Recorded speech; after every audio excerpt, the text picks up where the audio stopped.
Good morning, everyone, and welcome to Board Game Brunch, my monthly live Q&A right here on the Dice Tower. I hope you all are having a wonderful weekend and a good week and a good month. I hope you had a good July.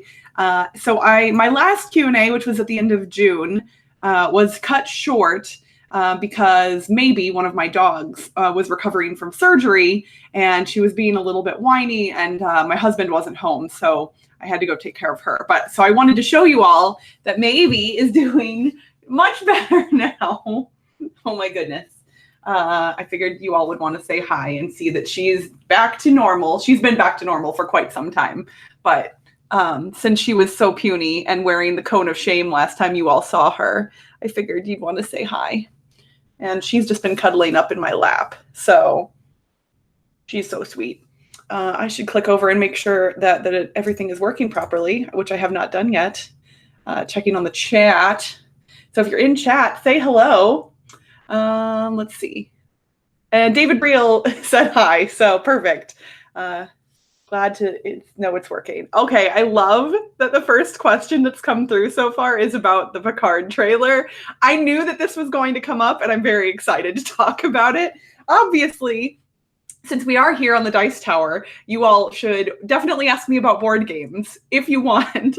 But if you want to talk Star Trek, this is a good time to do it. My Q&A, I get to do whatever I want and answer your all's questions. Are you just looking so sad?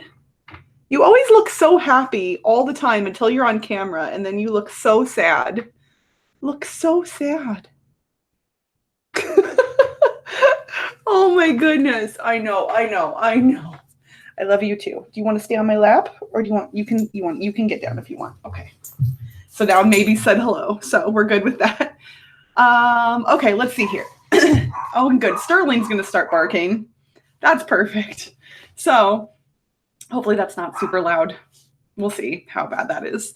Yeah. Okay. So the Picard trailer. So for those of you, I'm so sorry about the dog barking. Sterling, can you please stop that? I can't go get him, and my husband is out of town again, so I can't.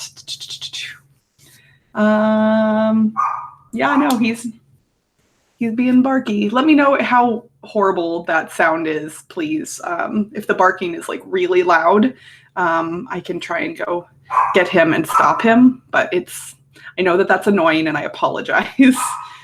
He sometimes just hears something outside, and we actually, here in Las Vegas, there's like a swarm of grasshoppers that has descended on the city, and it's really bad. And so like there's more noise outside than usual because there's grasshoppers everywhere.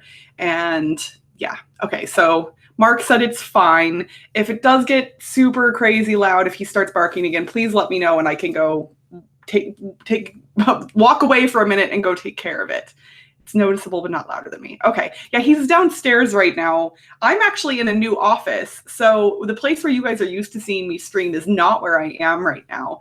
I used to be in the loft in my house. So when he would bark, it was worse. Now we took one of the spare bedrooms upstairs and turned it into my office. So like here, if I move my camera, you'll see that this background still taped up on a wall just like it was in the other room. But this is not the loft anymore. There's like walls everywhere. And there's my light. Oh, God. I'm going to make you all dizzy if I'm not careful. Okay, so back to Picard. I'm going to rewind to a year ago, actually. So for those of you who aren't aware, Star Trek, there's a convention that happens every year here in Las Vegas, and it's been happening for a really long time. And last year, Patrick Stewart, who played Jean-Luc Picard in Star Trek The Next Generation in the 90s, last year he was not scheduled to appear at the convention, which is fine. He's a busy guy. He's older. Like he can't go to every event. That's fine and normal, whatever. And on one of the days of the convention, they made announcements and put notices up on all of the screens in all of the main halls that said that on this specific day at 1 p.m., Alex Kurtzman was going to make an announcement and that everybody did not want to miss it. And that's all they said. So Alex Kurtzman is the showrunner for Star Trek Discovery, the new Star Trek show that's on CBS All Access that's aired 2 seasons so far. And so everybody was like, oh, Alex is going to make an announcement. Maybe it's about the next season of Discovery or a spin-off of Discovery or something. Like, we knew that there were more shows kind of in development, but nobody had any solid information. And at 1:00, Alex came out and he spoke for maybe a minute or two, like not very long. And then he was like, I don't think I'm the right person to make this announcement. And it was so adorable because the whole audience kind of went, "Aw, like, you could do it, Alex Kurtzman, buddy. Come on, we believe in you." Well, that wasn't the reason he said that, because as soon as he said those words, Patrick Stewart came out from backstage and the whole audience lost their dang minds, myself included. And I was recording this on my phone as it happened. I posted it on Twitter a year ago, and it's one of my most liked and retweeted things ever.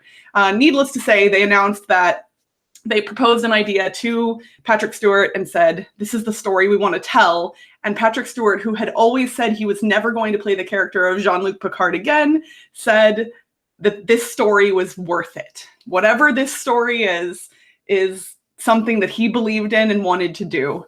So they've been developing the show for more than a year now, and it's going to release in early 2020. And the first full-length trailer dropped at Comic-Con. And they also, at Comic-Con, announced for the first time that a bunch of characters from previous Trek shows are also going to appear, which we had all guessed would happen, but we weren't sure about.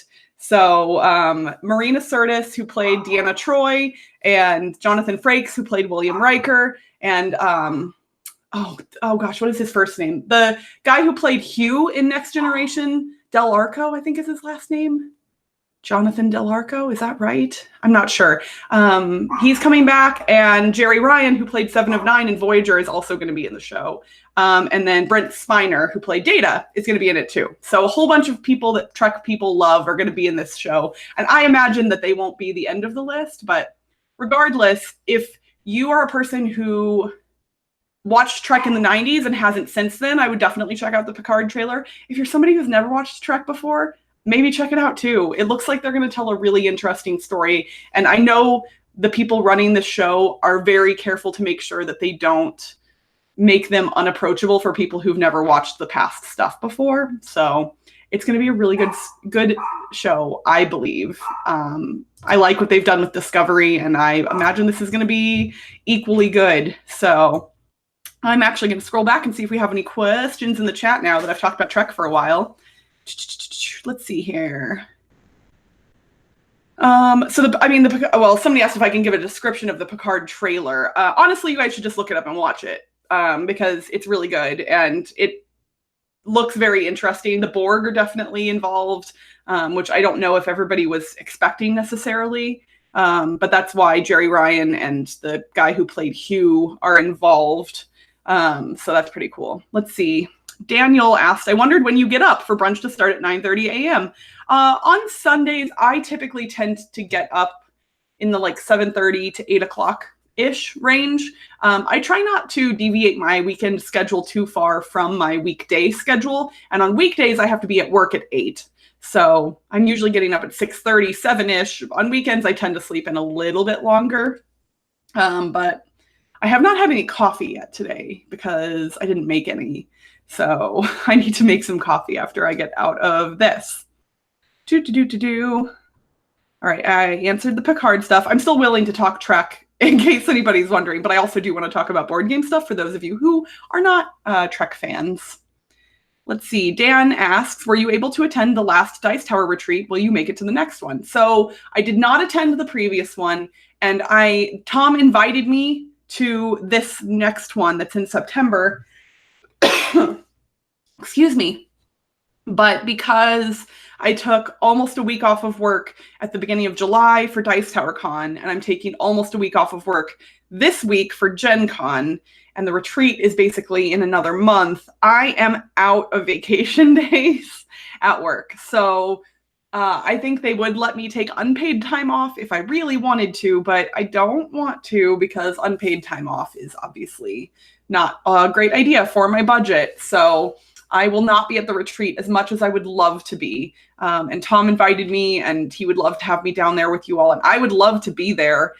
If somebody wants to pay me to make board game content for a living, it would be so much easier for me to do all of this stuff. But unfortunately, I've worked myself up to a really good position in working in marketing, and I make decent money doing that. And finding work in the board game industry that pays equally as well is difficult. So for now, I'm going to have to keep working the day job. I do like it. I like working in marketing. I'm a copywriter, and it's a lot of fun for me. But yeah, getting all of the time off for all of the board game events is really difficult.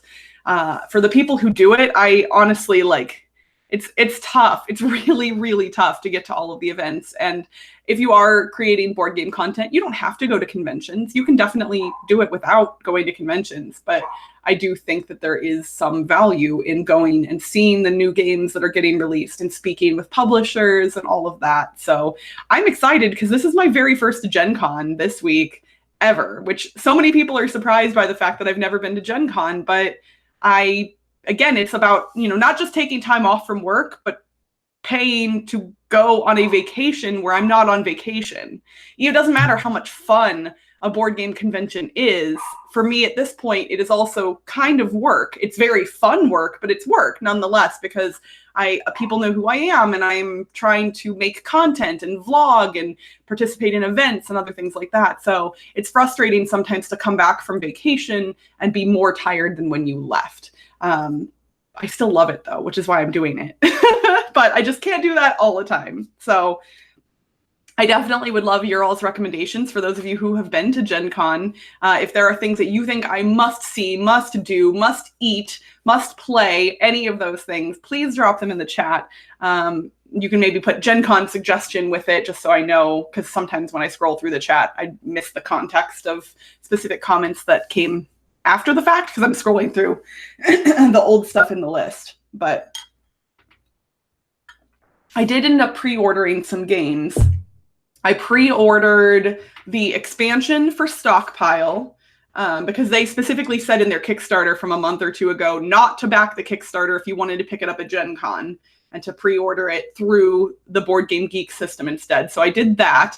I also pre-ordered Nine Tiles Panic, which I talked about on this past week's Dice Tower Tonight with Eric, and Mr. Face, which is another game from Oink Games, the same company that makes Nine Tiles Panic. So and Nine Tiles Panic was $30. Eric wasn't joking, which most of the Oink games are less than that. So Mr. Face was only $17. That seems closer to normal for them. But Nine Tiles Panic was $30. And I struggled with whether I should pay $30 for a game that comes in a tiny box. But I really want it, so I did it. So I guess they priced it well because they're getting $30 out of me for that and $17 for Mr. Face.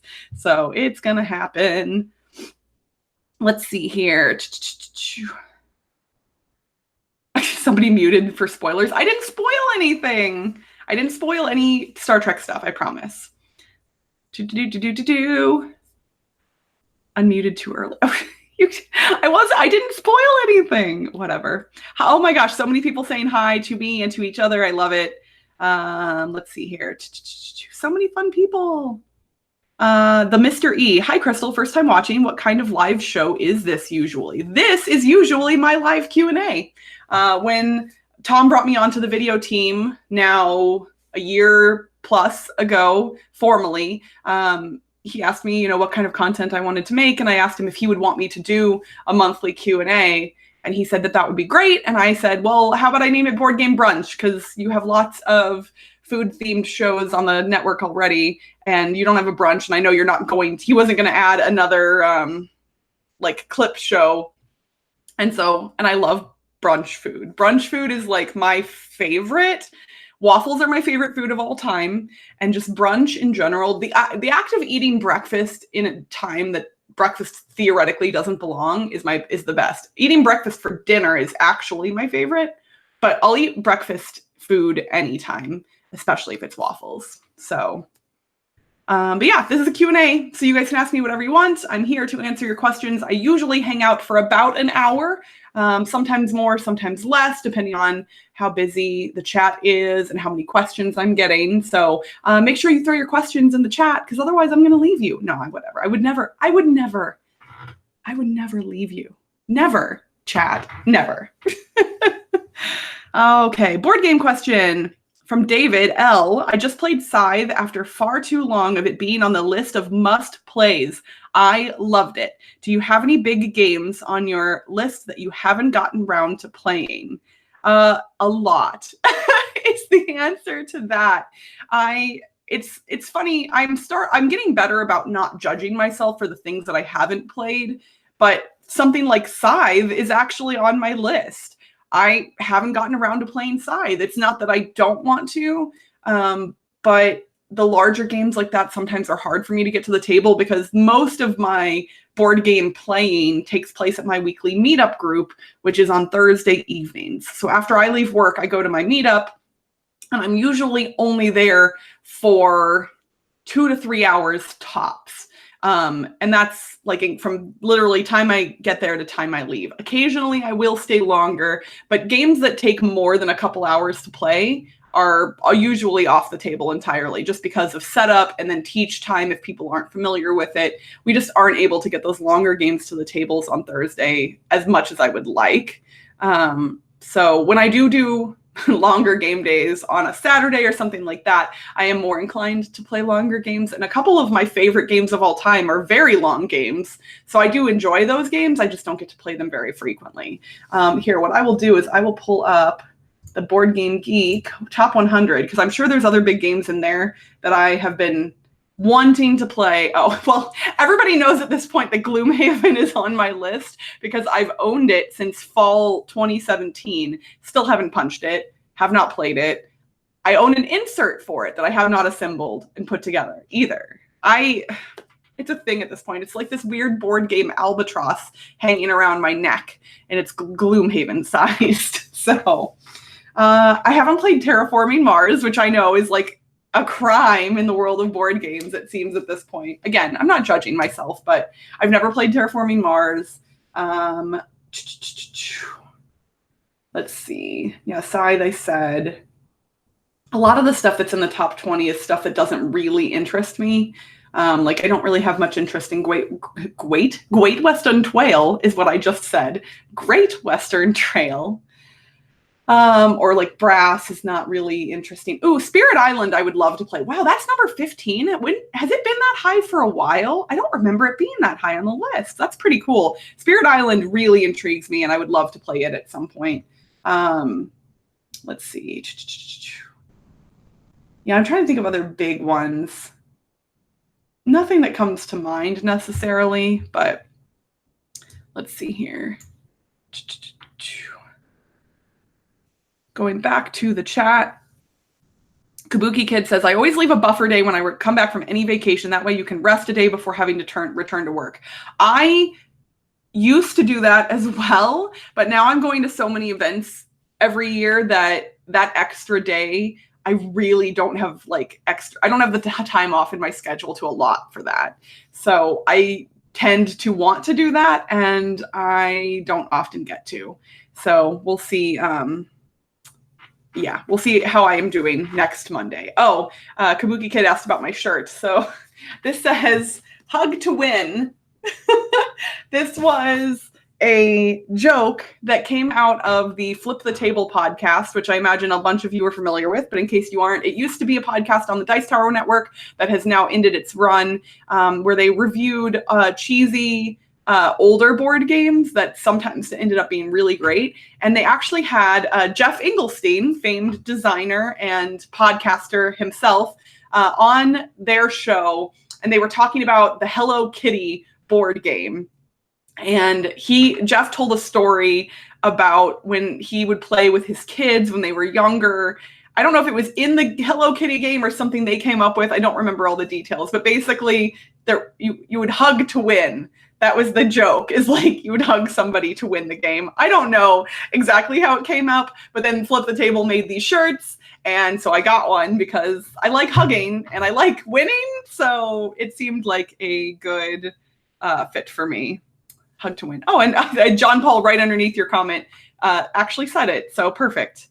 Kabuki said, I'm still amazed that you don't eat waffles with syrup. I know. I love waffles and do not use syrup ever. With waffles or pancakes, I don't put syrup on anything.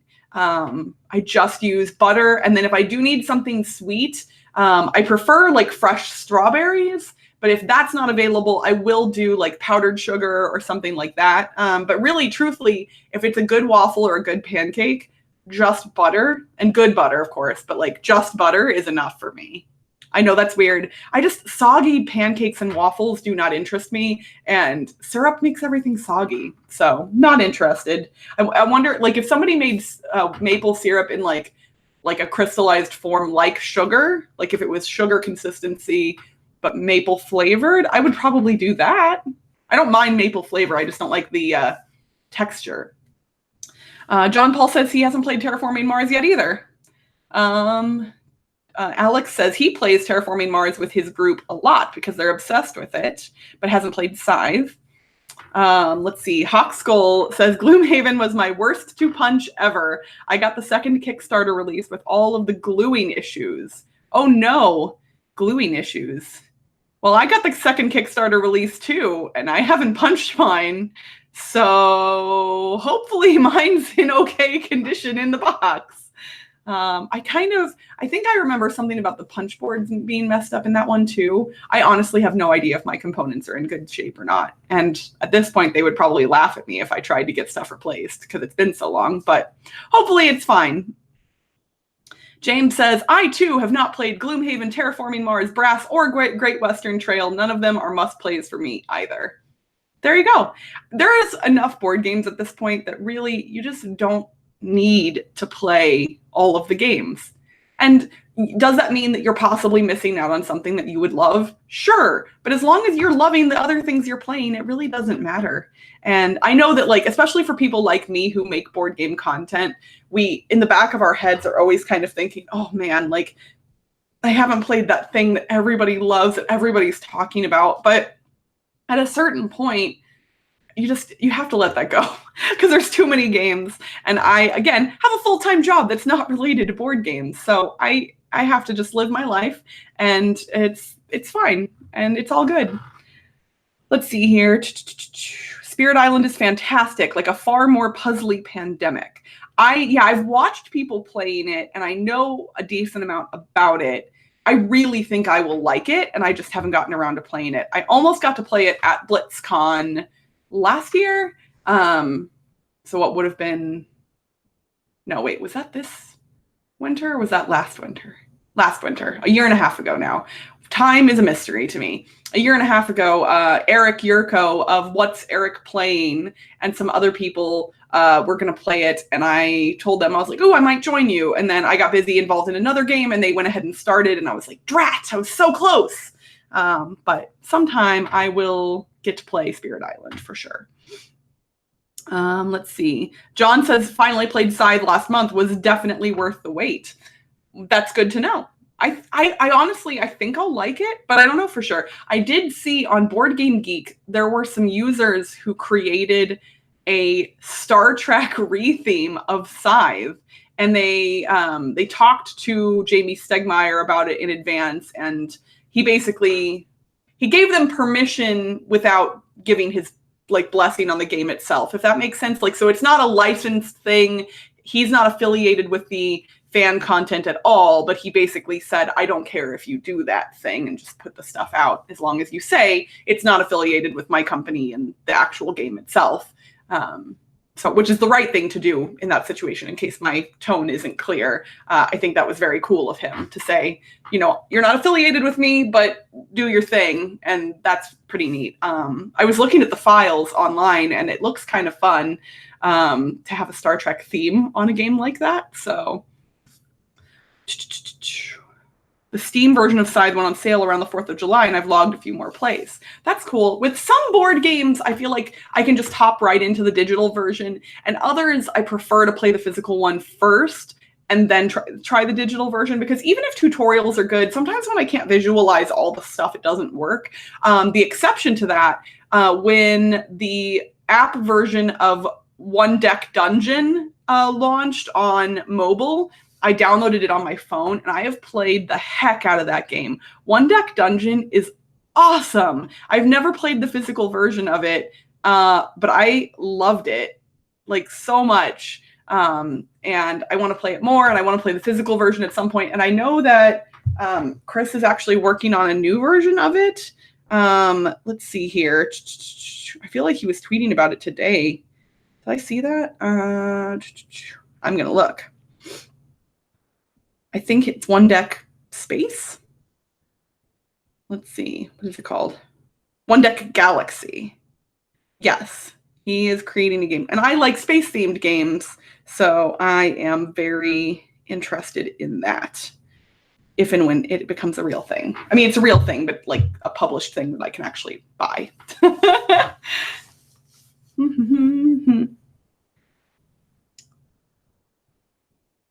Kabuki Kid says, I know how Jeff has a history with that Hello Kitty game. Yeah. Hug to win. Best tiebreaker I've ever heard of. Oh, okay. So was that the tiebreaker, or were you just saying that should be a tiebreaker? It probably was the tiebreaker, is that you have to hug to win. I don't know. Regardless, that is a good tiebreaker. And that should be in every game. No, it shouldn't, because hugging, not everybody's cool with hugging. Also, here's a fun lesson. If you go to GenCon or any convention, always ask for people's permission before you touch them. Like, not everybody likes handshakes or hugs or pats on the back or whatever else. And even if you're friendly with a person, especially if you're coming up from behind them, like, it doesn't matter how comfortable you are with them. Like, get around to the front of them. Let them know who you are before you hug them, even if it's a friend of yours. Just because, like, strangers coming up to people at a convention and hugging them from behind does happen, and it's weird. So you should definitely make sure that the person you're hugging knows you and is cool with it before you do so. Let's see here. Kathleen says, I like jelly on pancakes and waffles. That's actually, I think that would be more okay with me, especially, like, I'm not a fan of all fruit jellies, but like if it was strawberry or something like that, I would probably be more inclined, especially if it wasn't super liquidy, because then it wouldn't get the pancakes and waffles all soggy like I was talking about earlier. Kabuki, have you seen any good movies recently or read any good books? I don't think I've seen any movies super recently. I haven't been to the movie theater. I'm trying to think if I've watched any movies online. I did binge through the entire new season, the final season of Orange is the New Black already. I've been doing some work around the house this weekend and just basically put that on while I was working yesterday. So I have now finished all of Orange is the New Black, and that was fun. Let's see, read any good books. I am actually reading a book right now. I could go get it and just show you all. Here, I'm going to go get it. Give me 2 seconds and I will grab it for you. And you guys can talk amongst yourselves.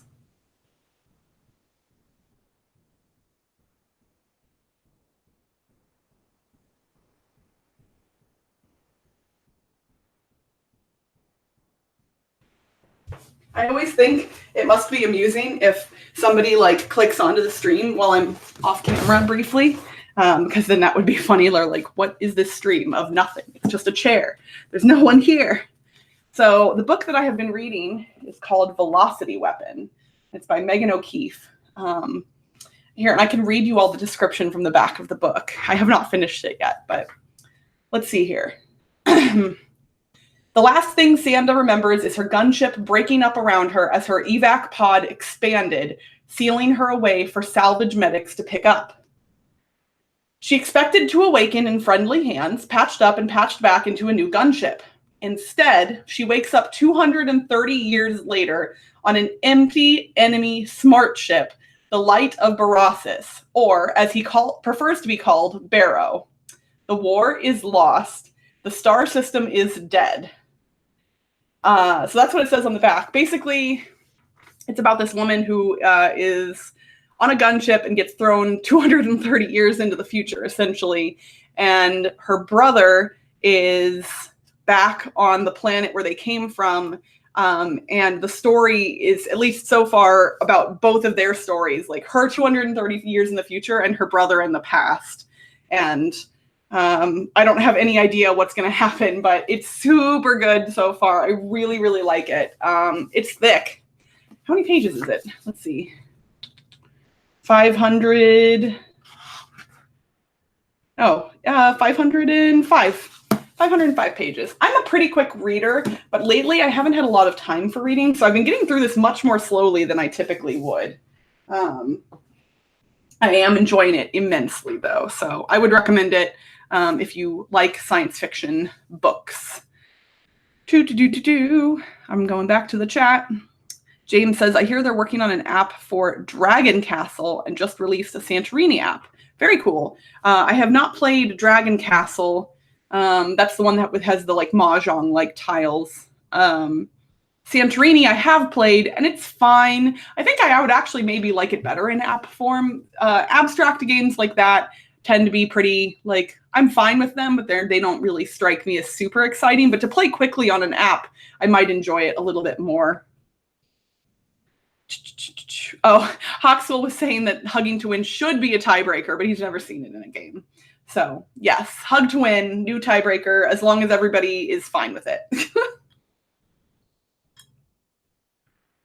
Let's see here.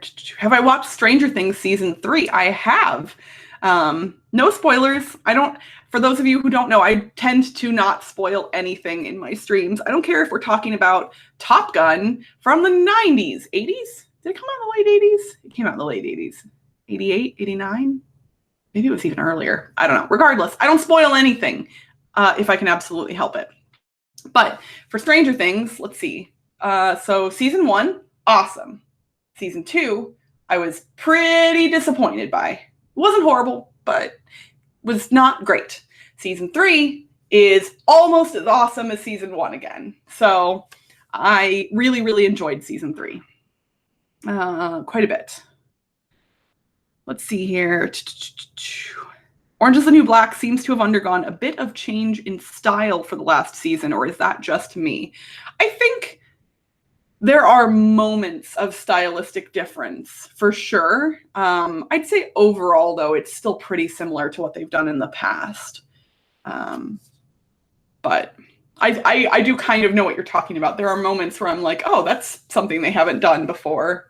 And it was a little bit odd, but Kabuki says, you said you haven't built your Gloomhaven, which is unplayed. Do you often buy inserts for games you haven't played yet? Was Gloomhaven an exception? Do you just like everything tidy? Gloomhaven is definitely an exception. I know myself well enough to know that if a game is very difficult and lengthy to set up, I am less likely to play it. And I knew before I bought Gloomhaven that that game was one that people said is exactly that. It takes a long time to set up out of the box.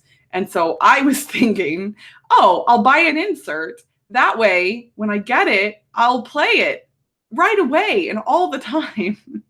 And now it's been almost 2 years and I haven't built the insert, let alone punched the game. So my theory is kind of moot. But the only other game that I own I own 2 inserts for other games. I own an insert for Dead of Winter that I got from Broken Token. So it's a wooden insert. And then I have an insert for Near and Far.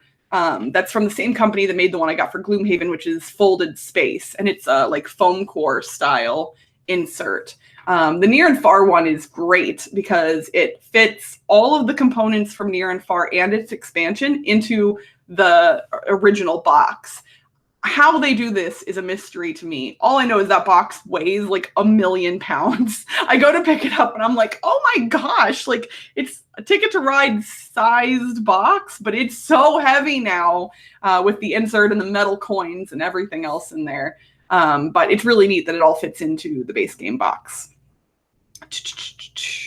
So yeah, do I like everything tidy? Yes. Do I keep everything tidy? Typically, no. I have a lot of games where I've removed the cardboard insert and I just throw all the components and baggies into the box and then just fling it around. So I wonder, so I actually, in case you all wanted to talk games I've played recently, I just got to play the new expansion for Dice Forge, which is Dice Forge Rebellion, which this box cover is great. And I'm bummed because I'm going to end up eventually putting all of the components from this into my base game box, assuming I can, which I think I can.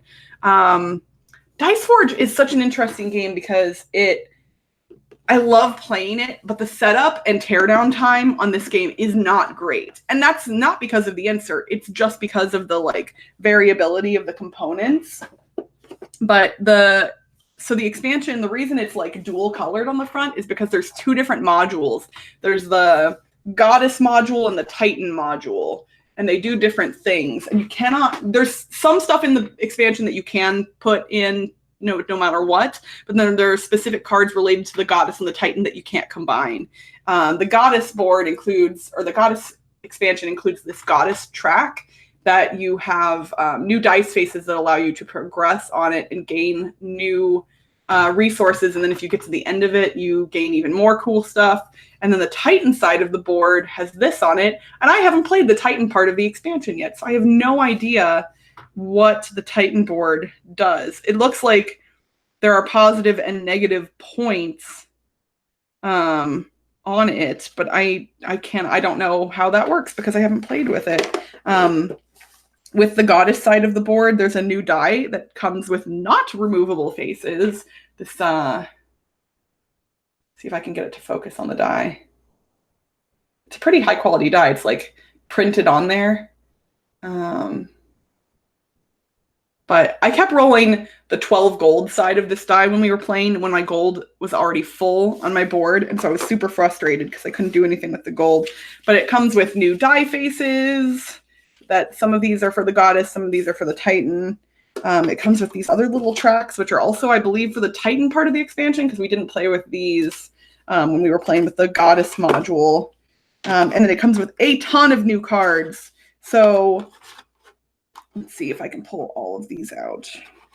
So this whole deck of cards is all relating to the Goddess module. And some of them are Goddess only, which are these like gold colored cards. And then the rest of them can be used with the Goddess module or can be thrown into the base game. And they do a bunch of cool new things. So literally you can replace every single card in the base game with this deck, which is what we did when we played it on Thursday, is we did only Goddess cards just to try out all the new stuff. And then in the expansion, there's also a whole deck of Titan stuff, which includes blue Titan only cards and other cards that we haven't gotten to try yet. So I'm super excited to try out the Titan stuff soon. But yeah, putting it together, setting it up, and then taking it all back apart, especially we played with only 3 players on Thursday. And when you play with only 3 players, each of the decks of cards around the main board, you only need 3 of. And so we had to pull a single card out of every set of 4. It's just, it's annoying.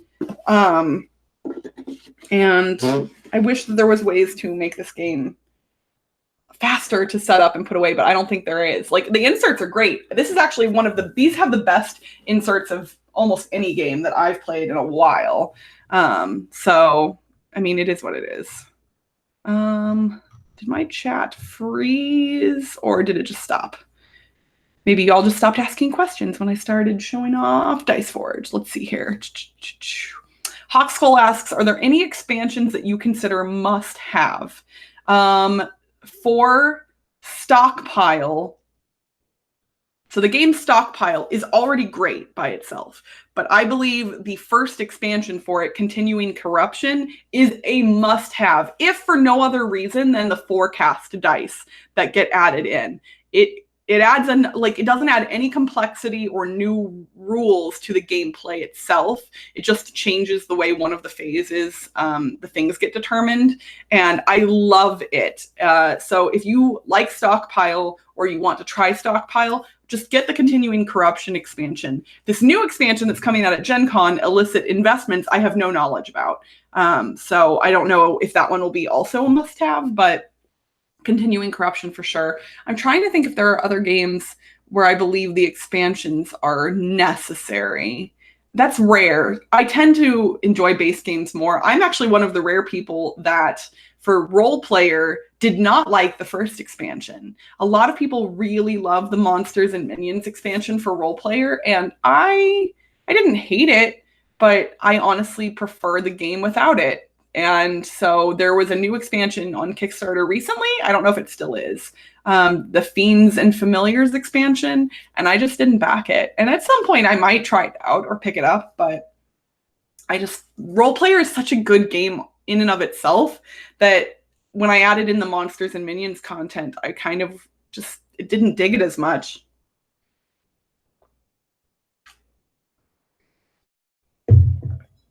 Let's see here.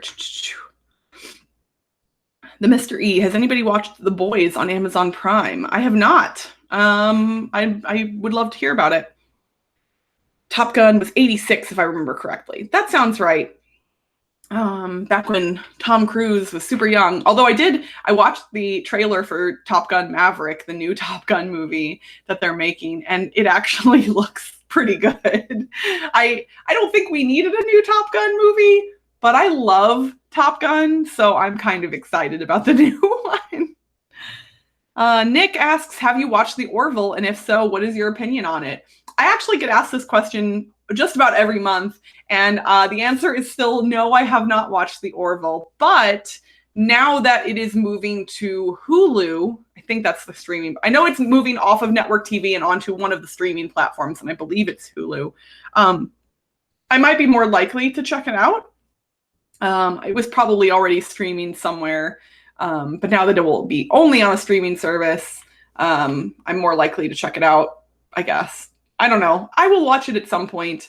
I know there's at least one episode in the first season that is problematic, and that when I heard about that episode specifically, it turned me off from watching the show entirely. But I have enough friends that have said that it has gotten better, that I definitely do want to check it out at some point. Let's see here. The Navy had a table outside of the movie theater when Top Gun was playing. They were capitalizing on people being all hyped and psyched after seeing the movie. That's smart. Yeah, like getting people into the armed forces when they're excited about seeing. But I guess that's kind of deceptive because obviously Top Gun isn't representative of like a real experience in the military. So I'm sure that there are pieces of it that are legitimate, but like especially nowadays, like how are they going to make Top Gun Maverick? Aerial dog fighting isn't really a thing anymore, at least not to my knowledge. So I'm curious to know what Tom Cruise is going to be doing back up in the air. Let's see here. PC version of Gloomhaven. I have considered playing the digital version of Gloomhaven, but then it feels silly because if I like the digital version of it and I don't want to play my real copy still, then I don't know, maybe I'll feel silly. Of course, I feel silly having not played it anyway, so meh. Let's see, did I watch the moon landing replay? I didn't actually. I probably should have. I think that would have been interesting to watch, but I did not watch it. What is the most useful board game promo? I find most of them aren't well thought out or are even unbalanced. What ones do you consider genuinely good? Honestly, I don't think I've ever run into a board game promo that was useful. Most board game Ooh, no, there is an exception. Hold on, I have one. The Felicia Day promo card for Dead of Winter is useful in that, so she is a character that you could have gotten a few years ago through Geek and Sundry's Tabletop Day. Excuse me, sorry, my voice is crazy this morning. And her character's special ability is that when you're playing the game, anytime a Crossroads card names a character who's not in play at all, her character triggers that card. So if you are like me and you think the Crossroads cards are one of the best parts of Dead of Winter, then the Felicia Day promo is incredibly useful because she triggers more Crossroads cards and you get to see and hear and experience more of them. So of all of the promos I've ever gotten, I think that one is probably my favorite. Just because I really enjoy the Crossroads cards quite a bit. I actually haven't played Dead of Winter in a while. I own both Dead of Winter and The Long Night, and I only played The Long Night once, I think, after I bought it. It actually, right after it released, was on sale on Amazon for so cheap. I don't remember. It was like $15 or something ridiculous. And it was still almost brand new. I think it was like $15 or $20. And I was like, wait, what? And I thought it must be a mistake and Amazon was going to refund me my money and I wasn't going to get the game. And it showed up. And so, yeah, I got the Long Night really cheap. I didn't need it. You don't need to own both for sure. Let's see here. Are there any games that you will only play during certain seasons of the year? I don't think so. There aren't any really that I've ever stuck to a particular season. Like even games that have themes that are related to seasons, like Christmas or Halloween, or anything else. I actually kind of get a lot of joy out of playing those things out of season. So if I ever have a game that doesn't make thematic sense with the time of year, I think that's more enjoyable for me. I don't know why exactly, but I'll play just about any game that I like any time of year, no matter what. Have I watched Good Omens yet? Have I read the book? So I've not read the book, but I did watch Good Omens and loved it. It was very funny, though, because both my husband and I had not read the book, so we didn't know the source material at all. And throughout the whole series, we were kind of like, why do they keep playing Queen music? Like, we like Queen, we like this music, but I'm confused. Then we saw the quote online that basically explains why it's all Queen music. And for those of you who don't know the joke, I won't spoil the joke, but look up the passage from the book that relates to music. And I thought it was very clever and very funny. And I liked the fact that they didn't actually explain it in the TV show at all. They just played Queen music the whole time. It was great. Let's see here. Yes, the Orville is streaming on Hulu. Okay, yeah, so, and that's where Hulu is going to be its new home. So, let's see here. Best board game promo I ever found was the Manhattan Project Nations promo, where every player gets to play as a nation and have a special power exclusive to them. I only play with it. That's really cool. I've never played the Manhattan Project, so I don't really have a lot of context there, but that does sound interesting. And I like unique player powers in games, so I can see how that would be good. Hi, Slivers. Sorry, I know you probably said hi a little while ago. I'm trying to catch up. I'm getting close to the bottom. A couple people are curious about, what the episode from the Orville I heard about was that was problematic. It had to do with how, I believe, I think somebody else said it's spoiler-ish, and I know the thing that's problematic, but I do believe it is potentially spoilerish for the show, so I don't necessarily want to say. I will say it involved an alien race, and something that was unique about that alien race, but that dealt with issues that are somewhat related to our society today. So sorry for being vague, but I don't want to be spoilery. Let's see. James asks, are there any must-buy or must-try games at GenCon that I am excited about? The answer is definitely yes. And I don't want to just force you to go watch this past week's Dice Tower tonight. But if you are really interested in hearing a lot of my thoughts about this, if you go to the Dice Tower Tonight episode from this past Wednesday, Eric and I talked about GenCon a lot, and we both named our top 5 anticipated games that we haven't played yet. So what I'll do here is I'm actually going to talk about games that are coming out at GenCon or will be for sale at GenCon that I have played already, because I didn't mention those in my list because I've already played them, but I'm still really excited about them. So things that I've already played that are coming out at GenCon or releasing at GenCon, something along those lines. Letter Jam is awesome. I love it. It's from CGE Games. Point Salad is wonderful as well. I don't remember the publisher offhand. Let's see. Reavers of Midgard from Grey Fox Games is coming out at GenCon. I've only technically demoed it. I've never played a full game, and the game did change after the prototype version that I played, just a little bit, but it's awesome. And if you like Champions of Midgard, this is similar but different. And it's just awesome. Let's see. Slide Quest. Oh, I think that one is technically, I think it came out at Origins. And I've played it, and I want a copy, and I do not have one yet. Let's see here. Okay, and then there's some other stuff that's coming out that I have not played and I didn't mention on Wednesday.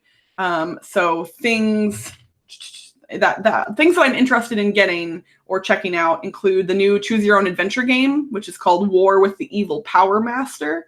Cartographers, which is the roll and write game set in the role player universe. King Domino Duel, which is the new 2-player roll and write version of King Domino. I'm curious about Las Vegas Royale, which is the new fancy deluxeified version of Las Vegas. I really like Las Vegas and I don't own it. And I know that this new version is kind of expensive, but it's really pretty looking and I'm interested. Let's see. I want to demo Die Hard, the board game, if possible, while I'm there. My husband loves Die Hard, and I know that a lot of intellectual property games end up being pretty mediocre, but if the Die Hard board game is at all good, I will want to get it because I think my husband would really enjoy playing it.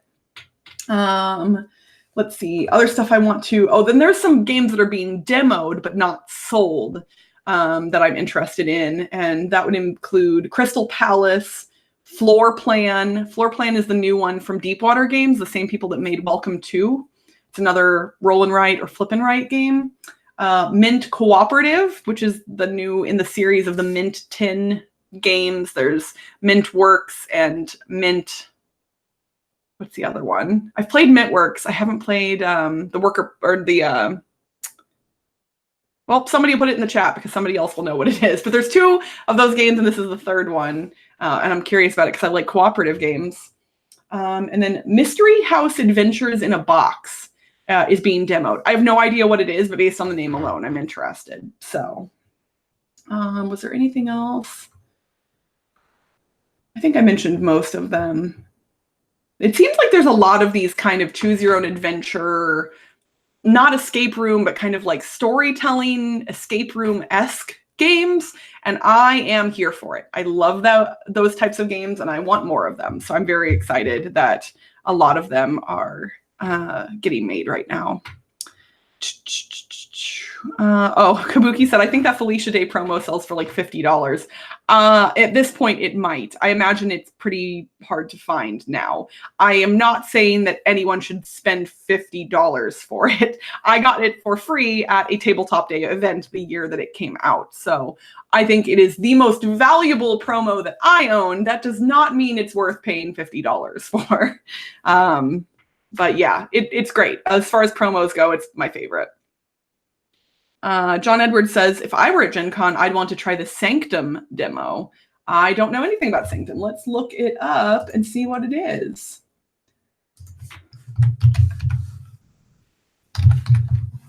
Sanctum 2019. Let's see what you are.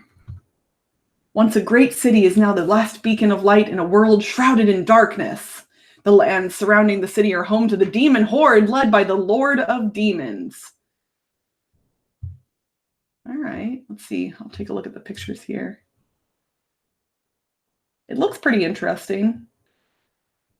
I will have to maybe walk by and scope that out. Let's see who's publishing it. Oh, CGE. Okay. Well, I'm already going to be meeting with CGE a little bit to get Letter Jam and some other stuff potentially. So I will have to check that out. James says he's super excited to check out Point Salad from AEG. Yes, Point Salad is wonderful. It was funny because I actually played at Dice Tower Con. I played Llama, which was one of the Spiel des Jahres nominees, and was entirely underwhelmed. Like, Llama was very boring, and I was like, why was this nominated for the Spiel? Is it just because Reiner Knizia designed it? Like, it's not a horrible game, but it's boring. There's nothing special about it. And so I was like, dang, this is a bummer. Then I went over and played Point Salad, and I was like, this is how a simple card game should be. I was immediately just like refreshed because it's just as easy to learn and just as easy to play, but so much more interesting. And I highly recommend Point Salad. I really, really, really like it a lot. I'm very excited to pick up a copy because it will probably be a staple in my quiver once I acquire it. I really, really like point salad a lot. Let's see here. What is my favorite social deduction games? Also Hidden Trader, also semi-co-op, negotiation, hidden roles. Thank you. That's a lot of questions. I think I can answer some of them all at once. So as far as Hidden Trader and hidden roles and kind of social deduction, Battlestar Galactica is one of my all-time favorite games. I love it so very much. I'm very sad that it is out of print forever, so people aren't going to be able to discover it as easily going forward. I tell people, I'm like, if you see a copy of Battlestar Galactica sitting on a game store shelf for a normal price, pick it up. And also, if you see the expansions, that's even more important because those are harder to find. I own the game and all 3 expansions. I love it so much. It is wonderful. Let's see, other social deduction games that I like. I really love Deception Murder in Hong Kong. I like A Fake Artist Goes to New York. Let's see. I'm trying to think. I used to play a lot of One Night Ultimate Werewolf back when I was like newer into the hobby. Not really new, I suppose, but years ago, like that was one of the staples in my collection, and I honestly haven't played it in years. It's not to say I don't like it anymore, but it just doesn't quite fit with my current game group, I guess. I don't know. I should maybe bring it out again and see how it goes. I have at least a couple of the expansions. I have the Daybreak. Is that right? Is there a Daybreak expansion for that one? I know I think I'm confusing Battlestar Galactica and One Night Ultimate Werewolf in my head all of a sudden. But regardless, I have whatever the first expansion was, and then I have One Night Ultimate Vampire, but I don't think I've ever played with those components. I backed it on Kickstarter and then never did anything with it. But let's see. Negotiation games. I don't play a lot of games where negotiation is involved, so I can't really think of one that I would say is my favorite. Semi-co-op. I don't have a lot of semi-co-op games either, truthfully. I guess Dead of Winter is considered semi-co-op, so that's probably what I would say for that one. That one's frustrating, though, especially if you're the bad guy, because there are a lot of times where I've played that game where the bad guy got into a situation, whoever the traitor was, got into a situation where they couldn't win. They weren't going to be able to meet their specific win condition. But at that point, they don't want to help the group because they're intended to be the person who's working against the group. But it feels really crummy to have everybody else lose the game just because you can't win it either. I don't know. There's parts of that game I really do like Dead of Winter, but parts of it just don't feel great to me. And it's honestly super hard anyway. So Kabuki Kid. I hear more people are underwhelmed by Llama than who love it. Odd that it was nominated. Yeah, I'm just confused. And it's funny because if I had just played Llama without knowing that it was nominated for a really prestigious award, I probably would have been less critical. It's not horrible. Like I said, it's not a horrible game. It's just very boring. It doesn't do anything super new or dynamic or interesting. I can see how, especially, and the Spiel des Jahres is intended to be family style games, and I can see how this card game would be fun for families. But there are other card games that are just as approachable and more interesting. So that is why I kind of am critical of Llama. It is not that it's horrible. It's just that there are other things that do something very similar and do it way better. So I don't understand why it was nominated for the Spiel. I am very happy that it did not win. I would have been shocked if it had won. But I think Just One was a perfect choice for the Spiel winner this year. I love Just One so much. I own 2 copies of it so I can play Just Two, which is a fan variant that has come about. And I'm also super excited that Wingspan won the Kinderspiel. It deserves all of the hype that it gets. It is such a good game. It is really approachable to gamers specifically, not to necessarily new people to gaming. And it's mechanically solid and it's thematically interesting. Ooh, sorry, I just hit the thing on my mic. Hopefully that didn't make a lot of noise. I love Wingspan so much. I don't own a copy yet, and I need to get one. soon, because I've played it a bunch of times, but I just keep playing other people's copies of it.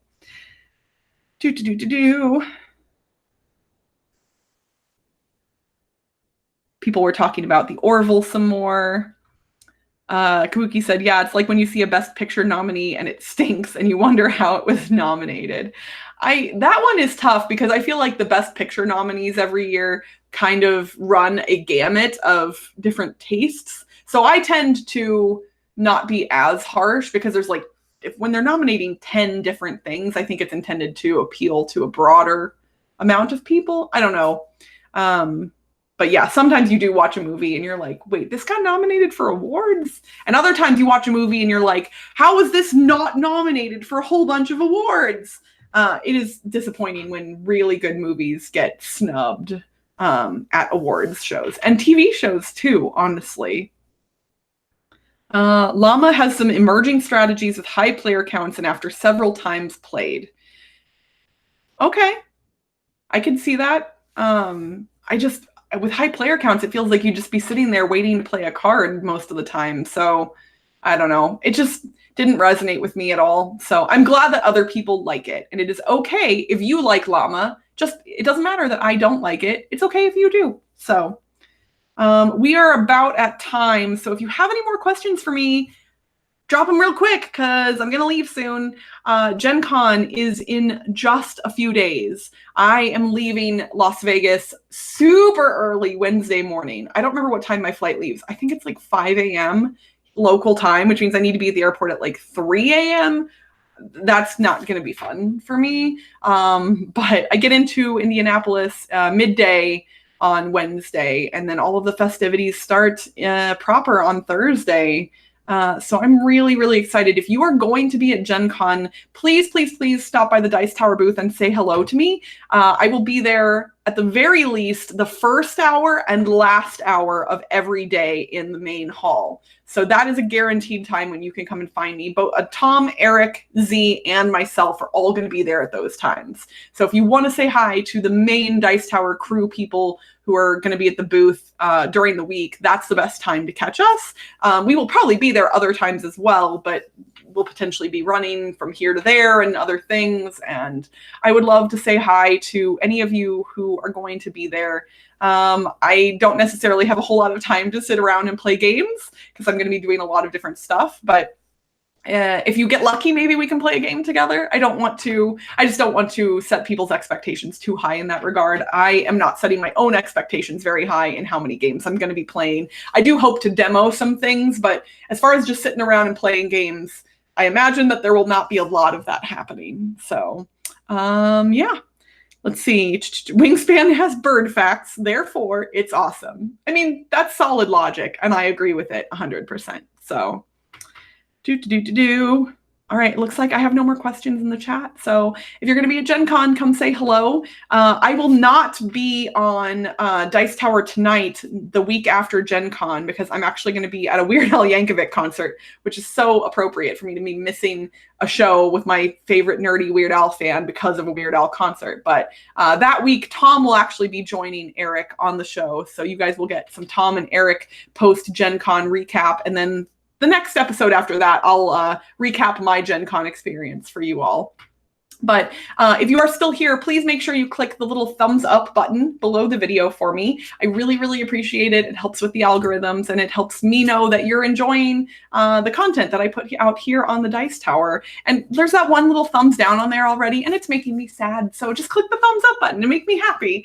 I love you all so much. I'm very excited to see some of you at GenCon this week. And then I will see you again next month. The final Sunday of every month is my Q&A right here on the Dice Tower. So if you have more questions for me, hit me up on Twitter or come and see me live again at the end of next month. But until next time, have fun gaming, everybody. Bye.